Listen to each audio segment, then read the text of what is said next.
A paz do Senhor, amada Igreja Batista Missionária La Paz. Estou fazendo esse vídeo aqui para dar continuidade na aula que está sendo falada, ministrada no Cajá. Então eu gostaria de passar algum conhecimento a respeito do cânon bíblico. Eu não sei se você conhece esse termo, mas eu vou estar explicando melhor, tá bom? Então vamos lá para a aula. Aqui está uma apresentação, então a gente vai falar hoje sobre o cânon das Escrituras. O cânon do Antigo Testamento. O desenvolvimento do cânon é testemunhado pela própria Bíblia. A coleção mais antiga das palavras de Deus são os 10 Mandamentos.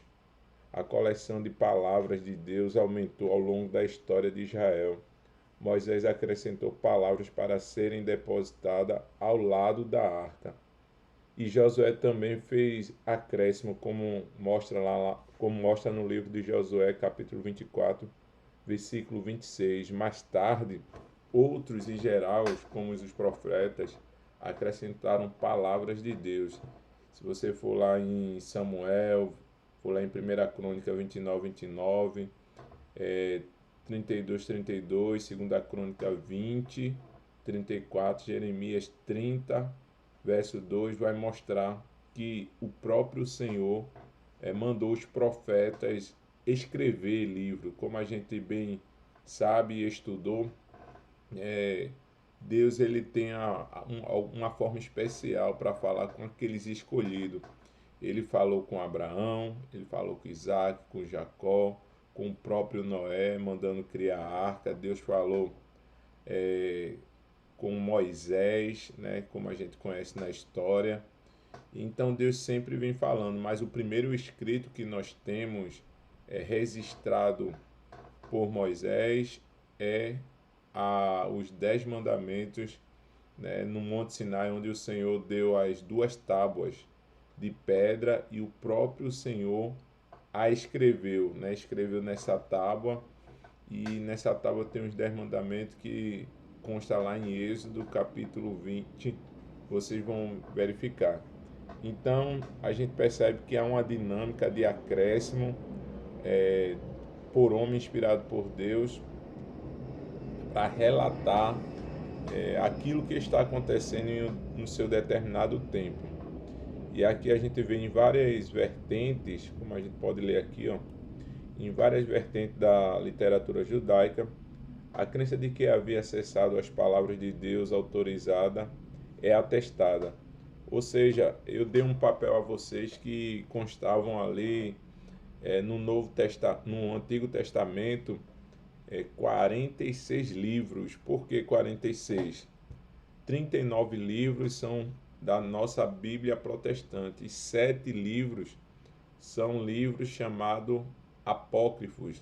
Né? O cristão evangélico protestante, ele conhece esses livros, esses 7 livros à parte, como apócrifo. Já os católicos têm esse livro como deuterocanônico, é como se fosse canonizado depois. E a gente vai ter um conhecimento prévio desses livros, né? Inclusive nesse livro chamado Apócrifo, em 1 Macabeu, como vocês veem aqui, ó, o autor escreve sobre o altar profanado. Demoliram-no, pois, olha o que é que diz nesse livro, demoliram-no, pois, e dispuseram as pedras sobre os montes da morada, em lugar conveniente, à espera de que viesse algum profeta e se pronunciasse a esse respeito. Então, o próprio livro de Macabeu, que foi escrito após cessar a inspiração de Deus acerca dos profetas. A gente chama esse período interbíblico ou período intertestamentário, que seria os 400 anos de silêncio de Deus, onde Deus cessou. Mas após esse período, alguns livros foram escritos. Esses livros não são considerados canônicos, ou seja, a palavra cano significa vara de medir. E então Deus, por sua onisciência, onipresença, com o seu poder, inspirava homens a escreverem. Contudo, teve outras pessoas que relataram a história, relataram o que viram.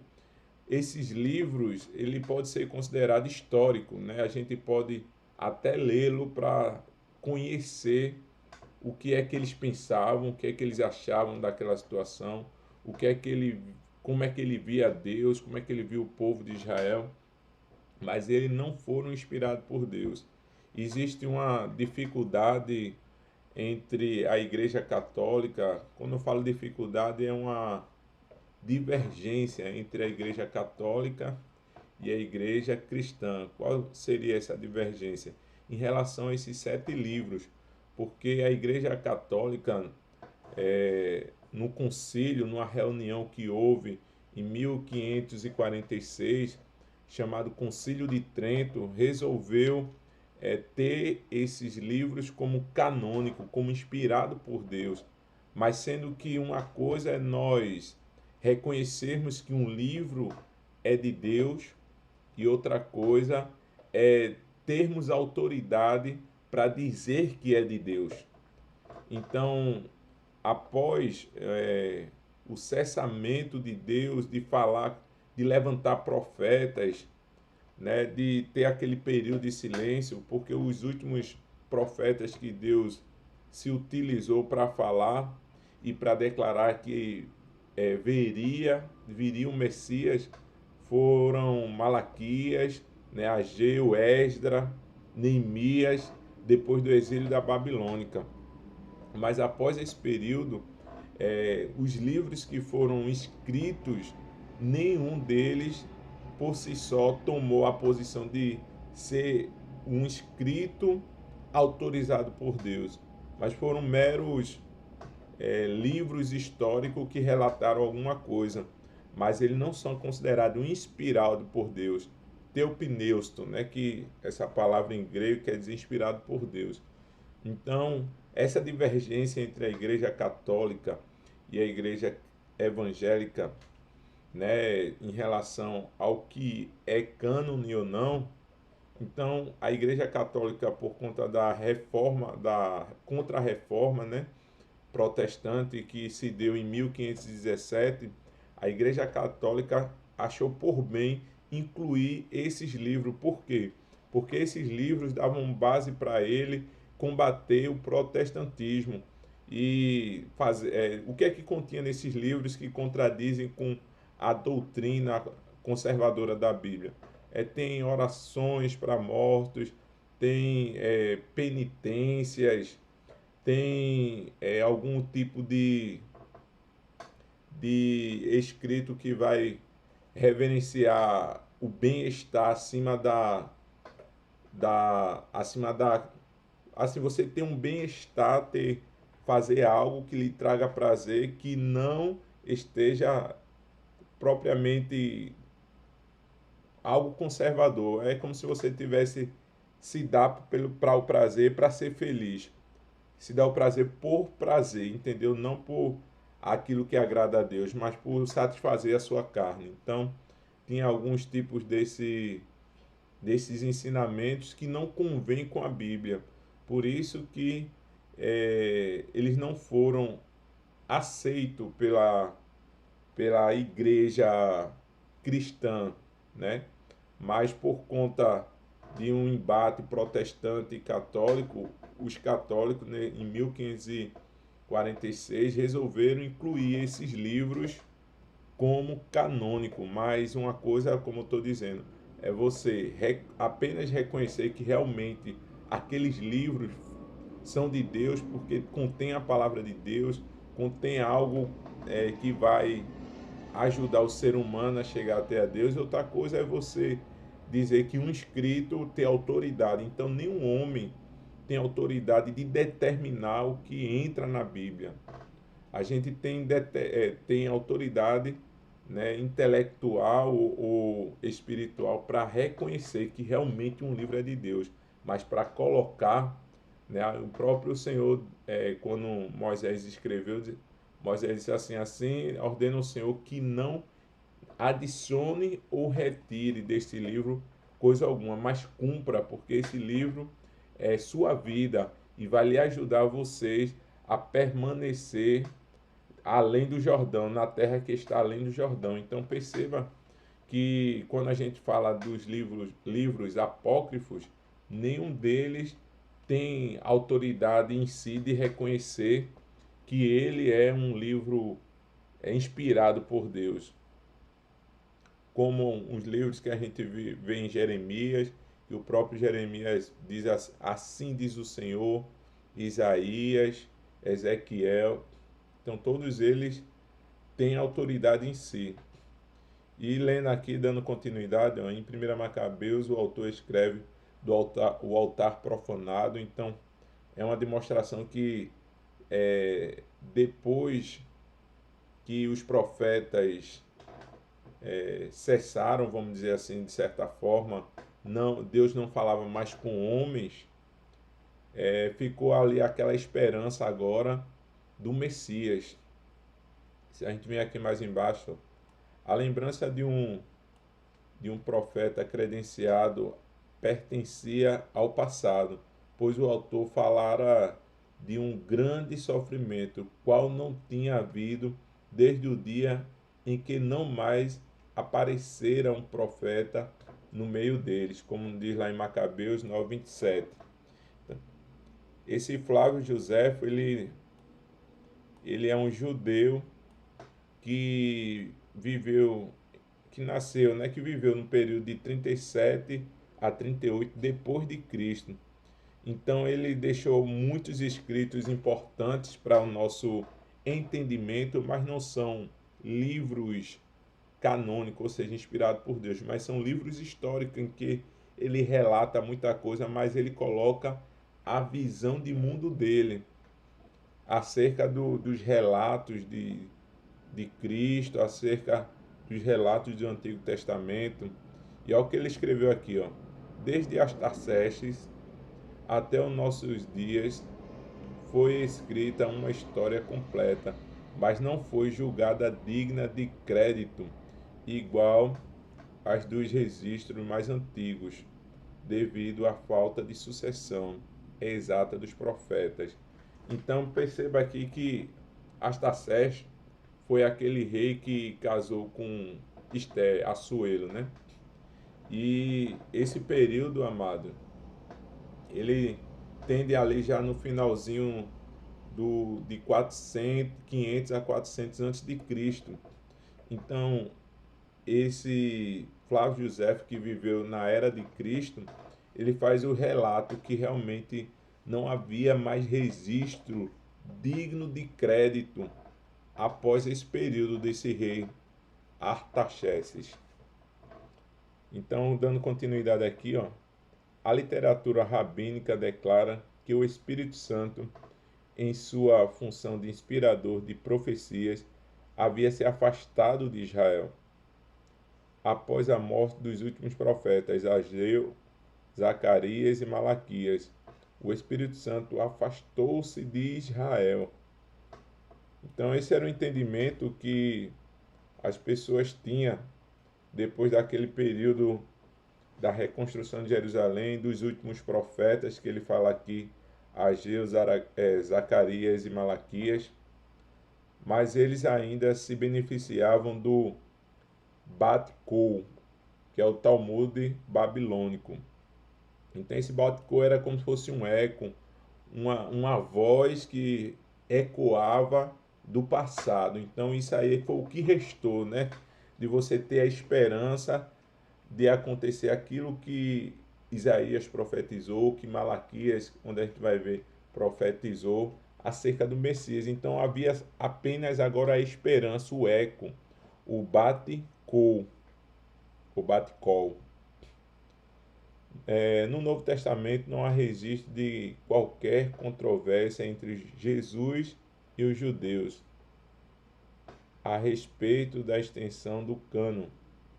Jesus e os autores do Novo Testamento citaram mais de 295 vezes várias partes das Escrituras como palavras autorizadas por Deus, mas nenhuma vez sequer citaram declarações extraídas dos livros apócrifos. Olha aqui, ó. Então isso dá a entender que o próprio Jesus citou os profetas, citou Salmos, né, citou Moisés, contudo não citou os livros apócrifos, que a gente vai conhecer os 7 livros e que está na folha que eu coloquei para vocês aí, para identificar quais são os livros apócrifos, ou qualquer outro livro como se tivesse autoridade divina. Então a questão aqui é que aquilo que está dentro do cânon são os 66 livros, né? Do Antigo Testamento tem 39 livros.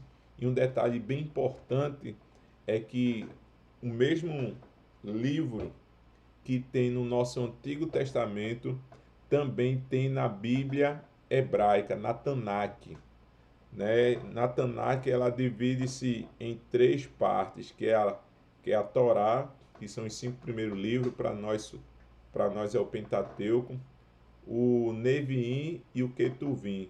O Neviim são os profetas e o Ketuvim são escritos, né? A gente também pode estar aprendendo sobre isso. E os apócrifos? Jerônimo incluiu esses livros na Vulgata. Essa Vulgata, amados, é uma, vamos dizer assim, transliteração do grego, ou seja, após os profetas ter escrevido na maior parte em hebraico, mas também em aramaico, depois que as pessoas, os judeus, foram levados para o exílio, a escrita era predominantemente hebraico, mas passou-se a ter conteúdo aramaico, né, que era a escrita babilônica. E após, né, a conquista do Alexandre o Grande, de helenizar, ou seja, de tentar formar apenas uma cultura, o que é que aconteceu? Os romanos, depois do Império Grego com Alexandre o Grande, os romanos conquistaram esse império que estava helenizado. O que seria isso? Praticamente a língua grega era uma língua universal, todo mundo tinha conhecimento. Os hebreus tinham conhecimento de grego, os romanos, os egípcios, todo mundo ali tinha essa cultura grega. E quando os romanos conquistaram os gregos, né, o Império Grego, então ficou conhecido como greco-romano esse povo. Por quê? Porque agora estava todo mundo meio que misturado, mas sendo que predominantemente a fala era grega. E essa fala grega fez com que o Novo Testamento fosse escrito em grego. Então, se nós pararmos para pensar, a Bíblia original, vamos dizer assim, está em hebraico, aramaico e grego. Então, 3 tipos de língua vai estar contida na Bíblia original, na Bíblia em que os profetas, os homens de Deus escreveram. Então, essa Bíblia, feita em hebraico, aramaico e grego, quando a gente estuda ela, a gente vê que esses 39 livros do Antigo Testamento foram feitos apenas em hebraico e aramaico. E quando a gente chega agora em Roma, a gente vai falar sobre o que? A Vulgata Latina. Esse Jerônimo, ele pegou a Bíblia que estava em hebraico, em aramaico e em grego. Em grego, essa Bíblia do Antigo Testamento, ela também foi transliterada para o grego através da Septuaginta. Septuaginta, a gente vai... o que é Septuaginta? É em média de 70 judeus que foram separados por Ptolomeu, né, que era um dos generais de Alexandre o Grande, que tinha uma grande biblioteca em um lugar numa cidade chamada Alexandria, que tinha todos os tipos de livros, só não tinha o livro dos hebreus. Então ele juntou 70 sábios, 70 judeus com conhecimento, né, escriba de escrita, para transformar essa Bíblia em hebraico para o grego. Então, daí surgiu a tradução da Septuaginta, que são 70 sábios judeus que transcreveram, né, a Bíblia do hebraico aramaico para o grego. E daí, quando o Império Romano assumiu, Jerônimo, ele que era um judeu, ele fez essa transliteração agora do grego, que tinha todo o compêndio do Antigo e do Velho, e escreveu a Vulgata Latina. E nessa Vulgata Latina, que é o livro completo, ele também inclui os livros apócrifos, mas ele dá uma ressalva, dizendo que esses livros não são inspirados por Deus, mas servem como um compêndio histórico para que a pessoa pudesse estudar. Então, o que é que acontece? Mas ele mesmo disse que esses livros do cânon, mas apenas livros da igreja, esses apócrifos, então ele diz, não é livro do cânon, mas apenas livros da igreja, úteis e proveitosos para os crentes. A Vulgata foi muito usada pelo povo, por isso os apócrifos se tornaram populares. Porém, esses livros não tinham nenhum original hebraico, não eram reconhecidos pelos próprios judeus e nem citados pelo Novo Testamento. Então, esses livros apócrifos só servem como livros históricos, mas que contêm nele ensinamentos que não são conservadores, porque foram feitos por homens, talvez que apostatou da fé, homens que talvez não tenha uma cultura apenas judaica, mas pela mistura dos povos começou a introduzir outros ensinamentos de outros deuses da época. A mais antiga lista do livro do Antigo Testamento que existe hoje é de Melito, bispo de Sardes, que escreveu em 170 depois de Cristo. Em sua lista, Melito não menciona nenhum livro apócrifo, mas cita todos do Antigo Testamento, exceto Esté. Então, esse Melito é mais um líder, né, da igreja depois de Cristo, na igreja primitiva, né, inclusive após os apóstolos, né? Então ele reconhece os livros que são canônicos, né?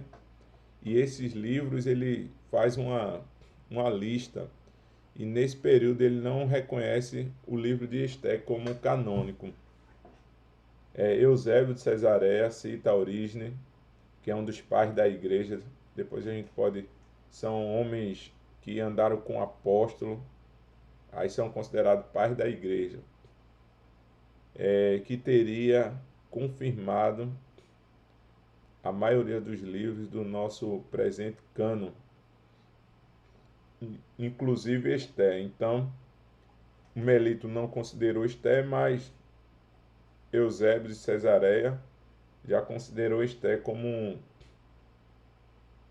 canônico. Mas nenhum dos apócrifos é declarado como canônico, né? Atanásio, que era um bispo da igreja, após até mesmo da perseguição da igreja, onde Roma já estava com o cristianismo oficializado como a religião oficial de Roma, nesse período aqui de 367 depois de Cristo. esse Atanásio, um líder da igreja, bispo, escreveu sua carta pascual e listou todos os livros do nosso atual cânon do Novo Testamento. Então, desde 367 depois de Cristo, né, a gente tem aqui uma confirmação dessa carta pascual feita por esse Atanásio, que é conhecido também como Anão Negro, dos 27 livros do Novo Testamento. E do Antigo Testamento ele não reconheceu o livro de Esther. Então foi apenas no Concílio de Trento, em 1546. Agora perceba a distância aqui, ó, histórica, de 367 para 1546. Então já passou-se aí mais de 1.200 anos e agora esse período aqui, ó, de 1546, um pouco antes, um pouco depois da Reforma Protestante, que aconteceu em 1517. Então, houve aqui nesse período aqui, 1546, o Concílio de Trento, que foi uma forma da igreja, nesse período aqui a igreja declarou que os apócrifos fazem parte agora do cânon. Esses livros eram a esperança deles para combater os ensinamentos bíblicos de Lutero.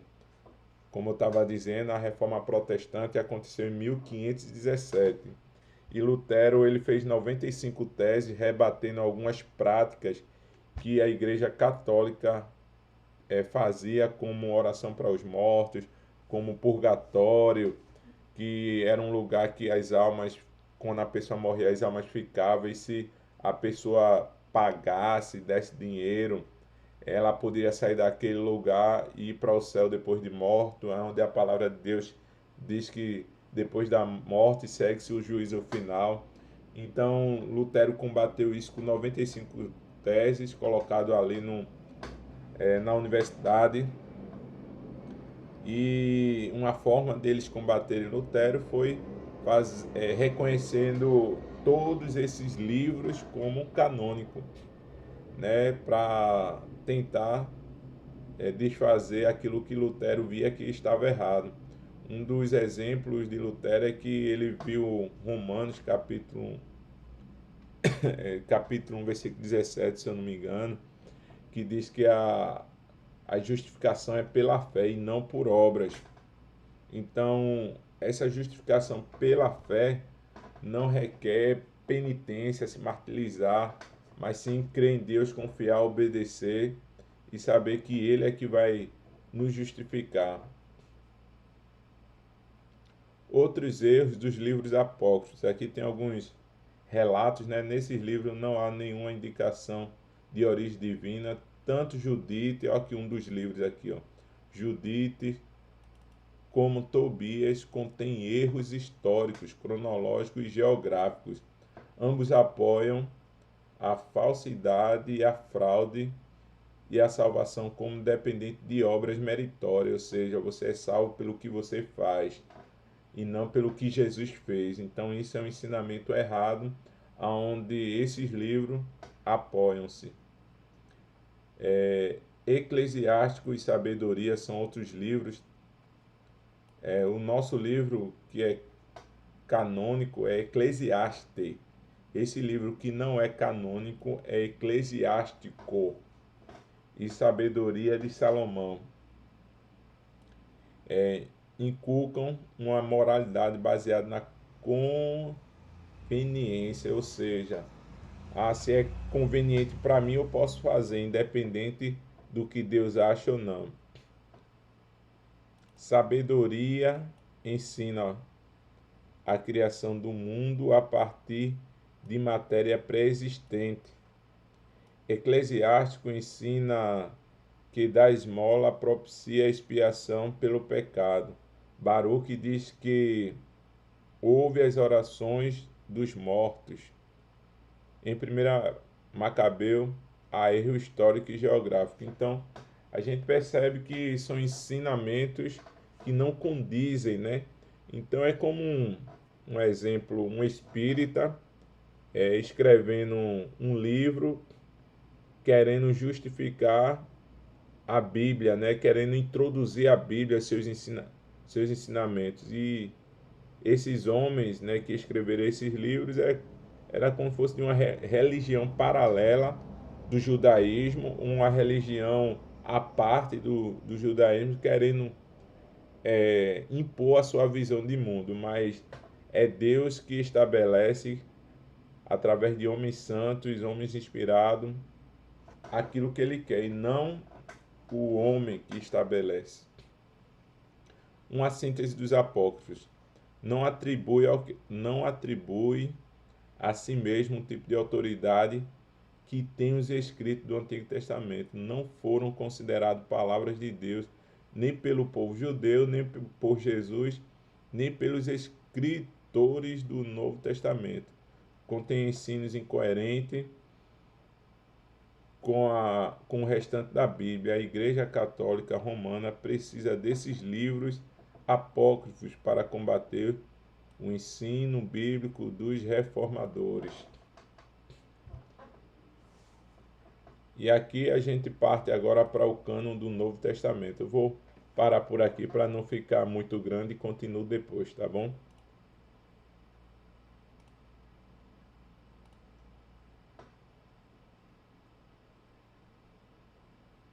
Deixa eu só um momento aqui. Pronto, deixa eu só fazer a transição.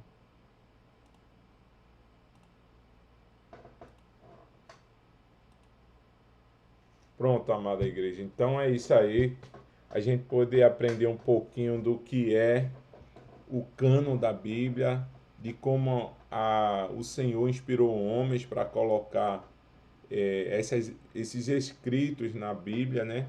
Esse compêndio. A gente sabe que a Bíblia não era dividida dessa forma, mas eram rolos, papiros escrito aí, um rolo bem grande mesmo, onde um livro inteiro era escrito, ou mais de um livro, mas foi se passando o tempo e as pessoas foram é, é, traduzindo, colocando ele de uma forma mais, vamos dizer assim, mais fácil para a gente poder acompanhar a leitura.